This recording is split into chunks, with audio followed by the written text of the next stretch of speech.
based on everything we know about science, our decisions are it's based on our brain. To me, it's absolutely clear from neuroscience that whatever our brain is doing, it's producing our decisions.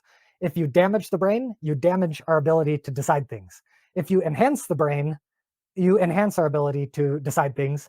If you augment the brain, you augment our ability to decide things. Like everything in conscious experience is extremely tightly tied to the nature of the brain. If you play with the materials of the brain, you're necessarily warping and augmenting consciousness. To me, it's absolutely clear materials are producing the consciousness, materials are producing the decision.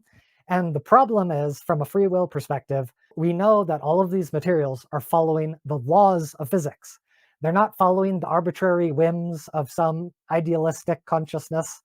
These are consistent things. They're laws. They're not arbitrary. And because the materials are following these laws, that means determinism is controlling the brain. And if determinism is controlling the brain, then determinism is also controlling our decisions. And that just means we are basically slaves to the laws of physics.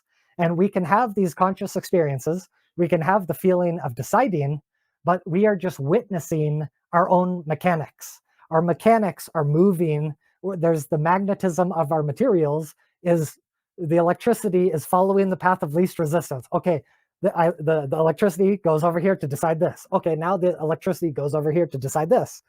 We feel like we're making all these choices, but we're just following the laws of physics that is operating on those flows of electricity. And so I don't think algorithms are escapable, and algorithms are fundamentally robotic. The brain, all these electric algorithms, that's exactly what robots do. In fact, artificial intelligence, it was designed to mimic the brain. And that's like a whole nother conversation. But it's fascinating how by telling the software to mimic the brain, we created, smart software. What it shows is that the material algorithms are creating the intelligence. We can take our material algorithms, we can duplicate it over on software, and we can output a similar result. And so to me, it's extremely obvious that it's a bottom-up process. You evolve the materials, you evolve the intelligence, you evolve the consciousness. It's not fundamental because that doesn't make any sense.